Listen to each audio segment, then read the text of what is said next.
Hello. Right. Well, today is Thursday, May the 5th, which means something very exciting is happening today. Yep, it's the date of the council elections in England. I haven't bothered voting at them. Anyway, the other thing that's happening today, supposedly, is of course the start of the 2.1 beta.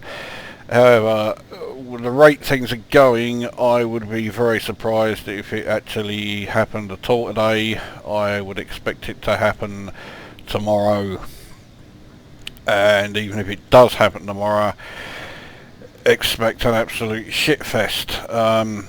All this talk I've been saying about Frontier developments are now under pressure to actually deliver, thanks to No Man's Sky.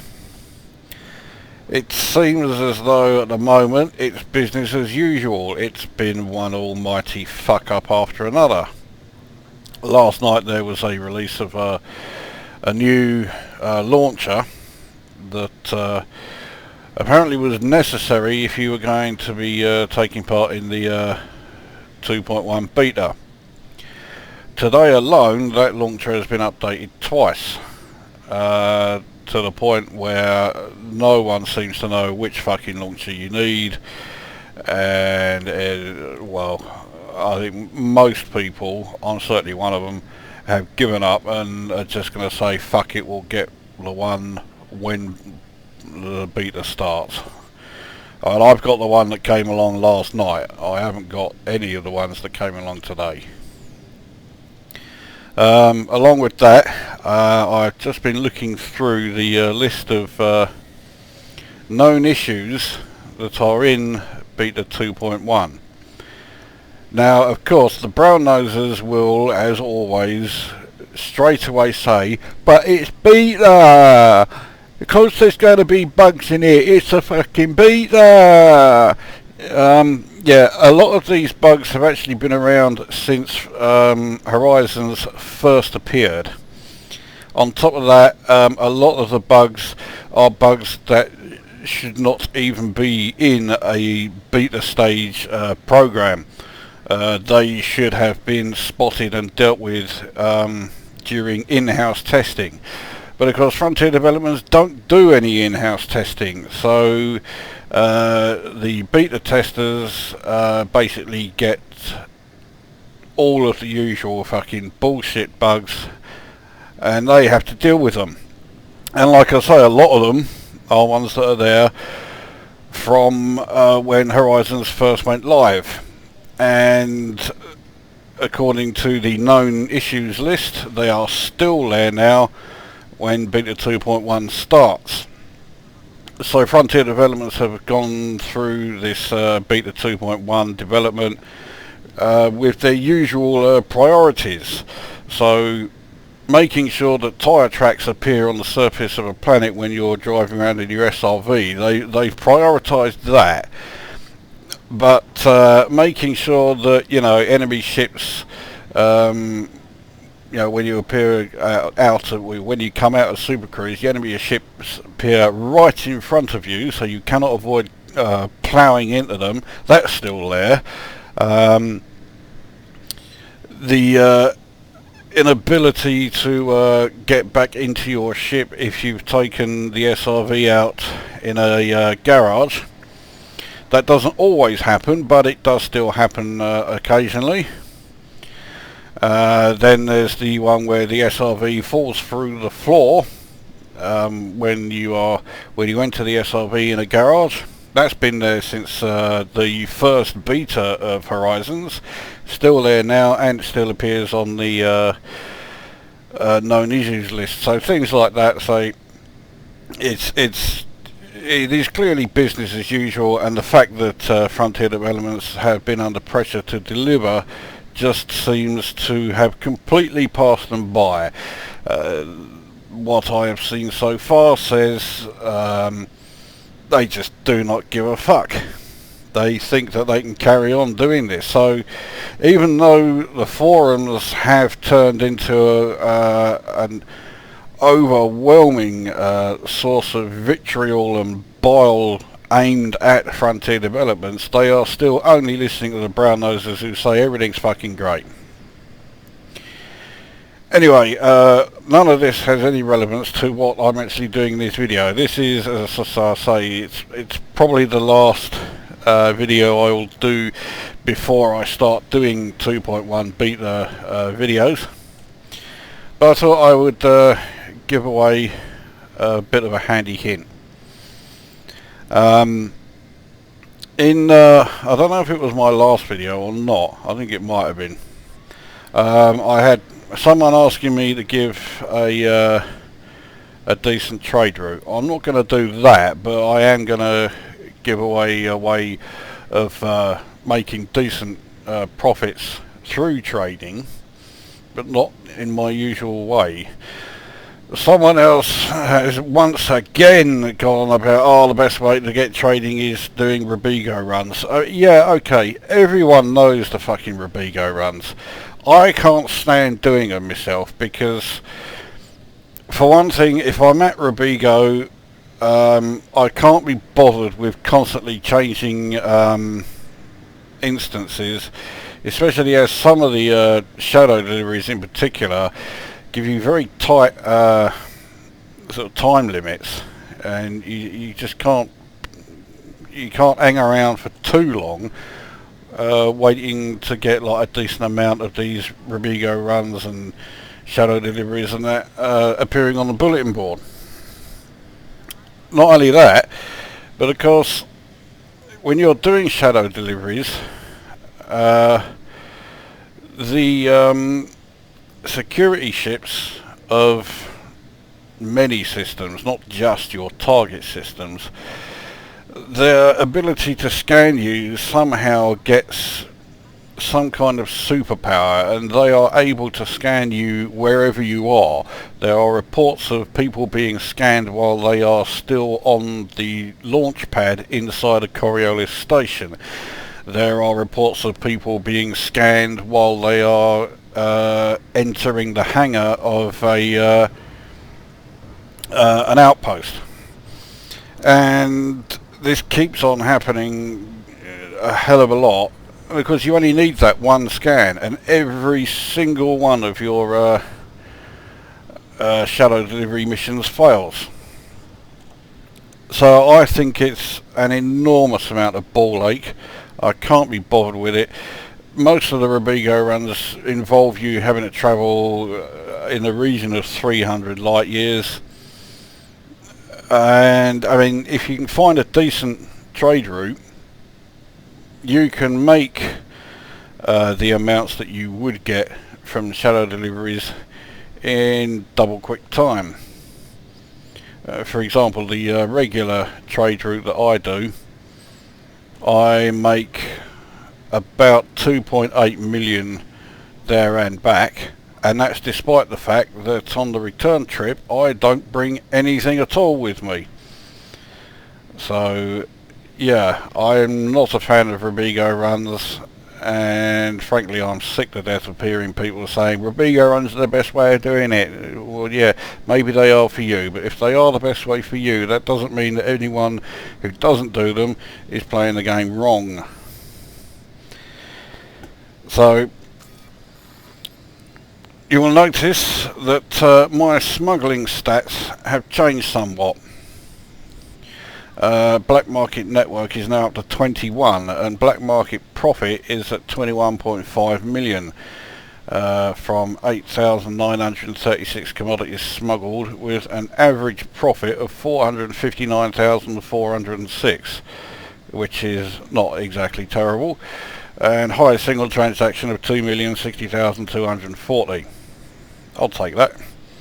My regular trading stats have gone up quite nicely. Market network's the same, but trading profit 766.5 million. Commodities traded 569,557. Average profit 285,829. Highest single transaction hasn't changed either. There's a shock. So this all adds up to a trade rank 84% past Tycoon. and a balance that is at 200.5 million. Now I've been doing a bit of smuggling because there is at least one engineer that's appearing in 2.1 who does not like high-ranking pilots, and let's face it, that's some high ranking, no matter how you look at it, whether it's my combat trade and explorer ranks or if it's my naval ranks. So he's not going to like me too much, but there is a way around it if you have done enough smuggling, and that is from having made enough profit, but also that your black market network is good enough. So you can't just keep doing the same smuggling run over and over and over again. You have to have a decent sized black market network in order to you know, catch his eye and make him realise, okay, yeah, this person does do quite a decent amount of smuggling. He's not just doing the same run over and over again. Now I have no idea if 21 is a good enough black market network or not. I'm hoping it is, but well, I'll have to wait and see. So this is going to show how to get your smuggling stats up with zero risk and still getting plenty of reward. So you need to start in a system that has some high value commodities that can also be illegal in, well, any number of systems. The perfect example for that is Imperial slaves. Unfortunately for me, the value on Imperial slaves has gone up. Yesterday it was at 13,057. It's now at 13,317. Nevertheless, that's still perfectly fine. So we'll fill up the old cargo hold with that lot.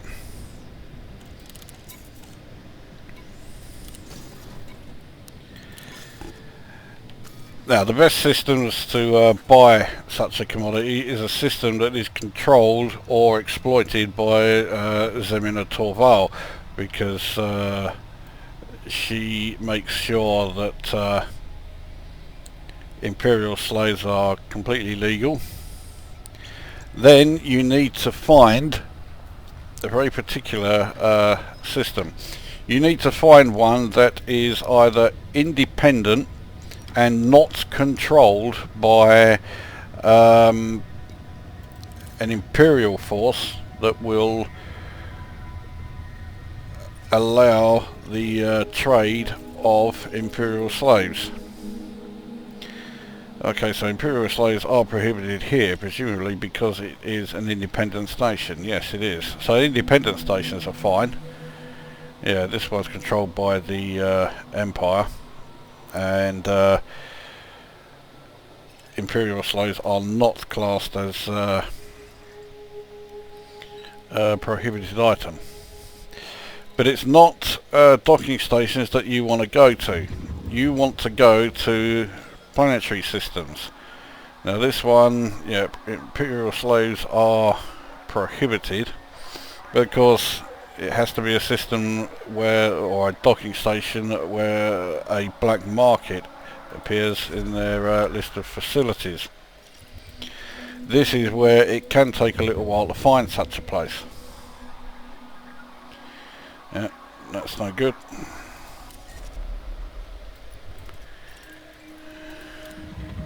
That doesn't even have a, that's fuck all. Now it doesn't have to be an independent system if you're dealing in imperial slaves. It can be an imperial system if it is controlled or exploited by Ashling Duval here.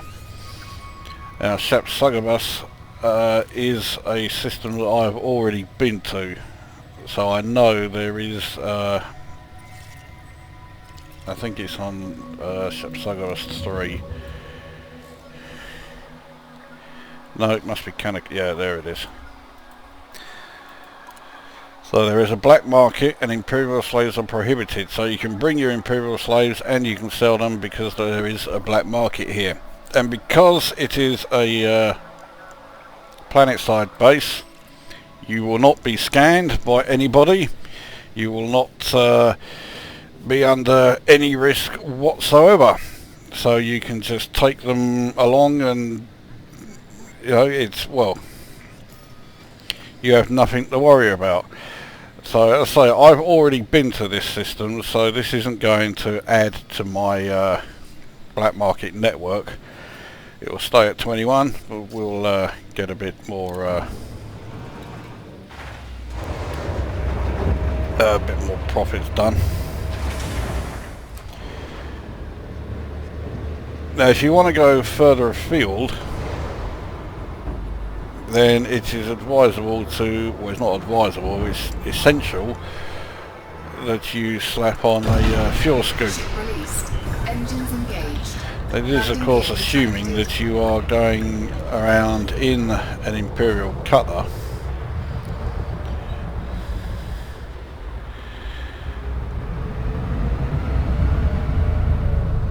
which of course you don't have to do. You can do this with any ship. You will still make a decent amount of profit.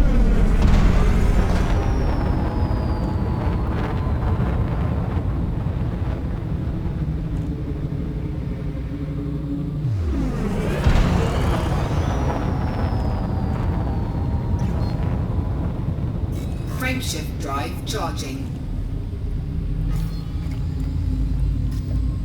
So 4 jumps to this system. I haven't been to Smuggling for a while.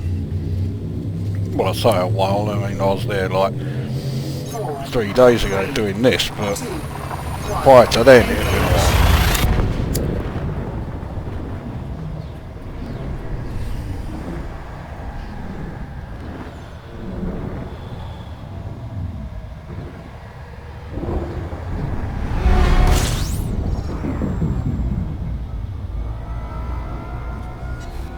I think it comes up as illicit cargo in Zotac, but of course Zotac does not have any planet-side bases with black markets.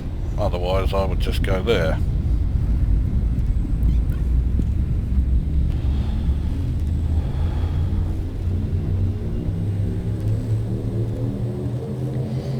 Now, to be honest, I don't know if this is going to change during 2.1. It might be that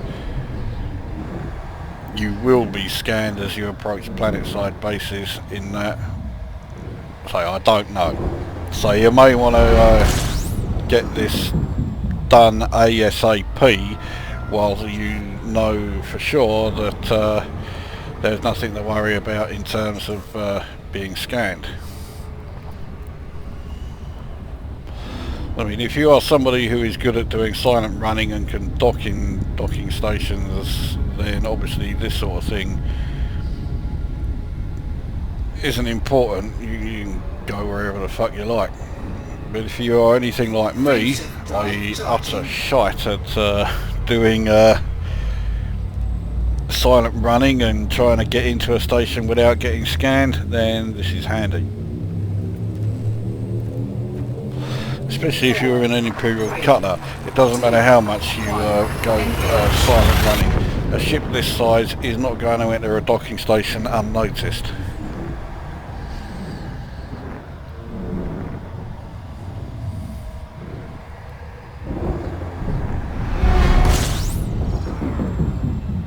So, Effortless is the next stop.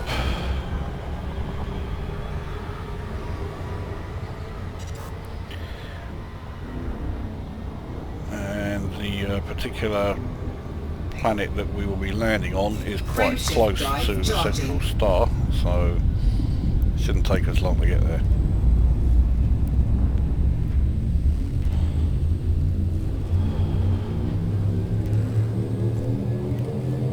Four, 3, 2, 1, engage.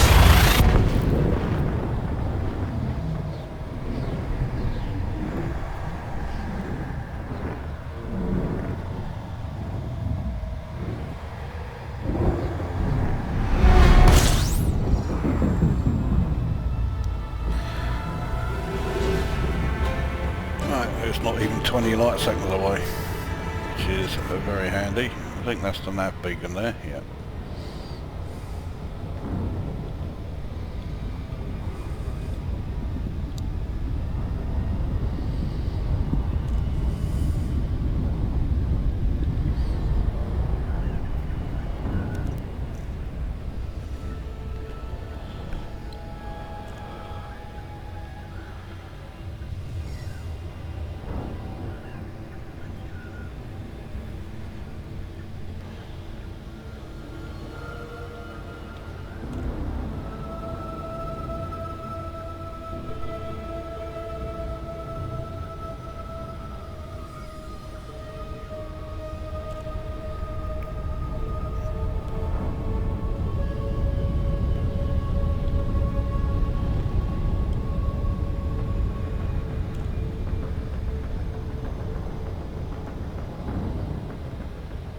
The only drawback with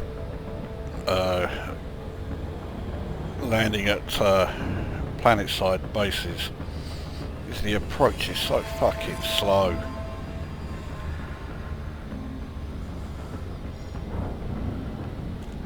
Now, I know some players who approach a lot slower than this, God, fucking hell, it's painful watching them.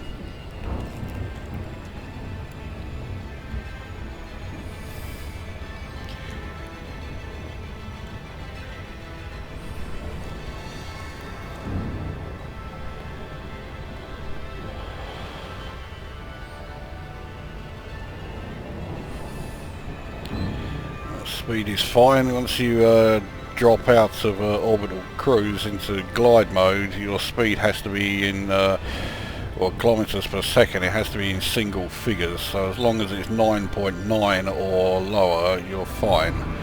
10 or higher, you're going to have trouble.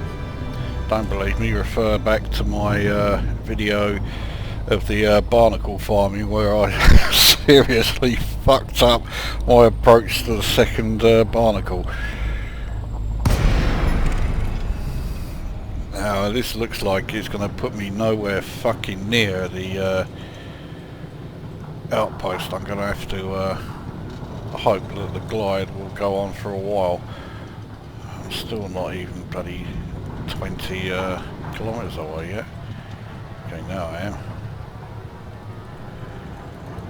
Okay, now it's getting better. In fact, yeah, now I've overshot it, so let's get out of the glide. I've gone way past the fucking thing.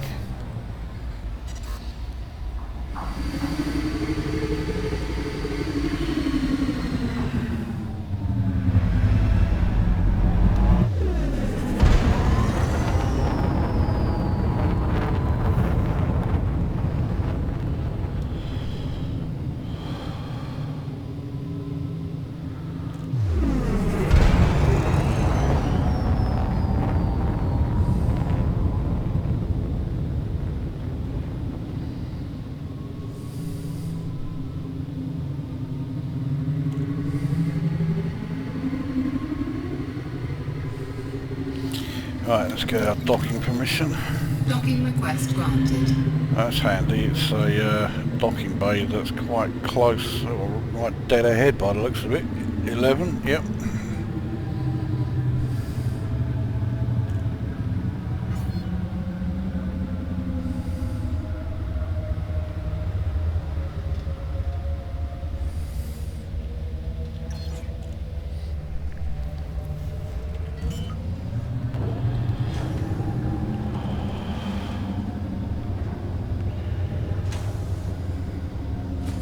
Landing gear deployed. Coming in at a fairly steep angle.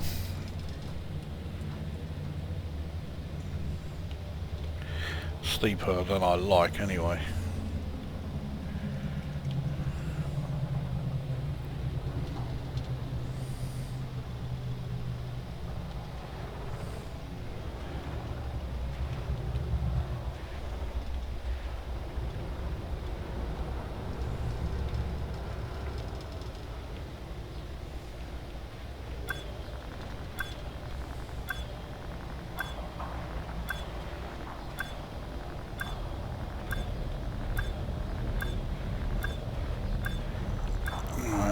get ourselves in a position, and then we can finally just drop down.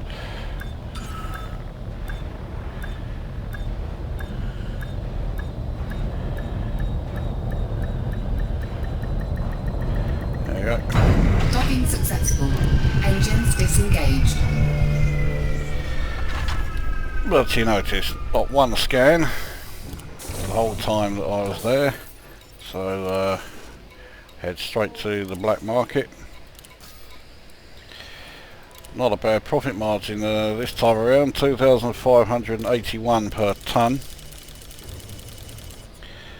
So I've made a profit of 1,878,968 on that run, which will put me into 202,471,493.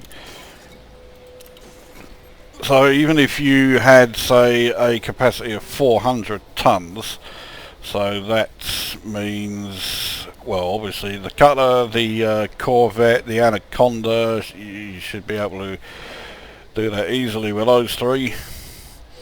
You are looking at the profit of $1 million a time, and there is no risk whatsoever.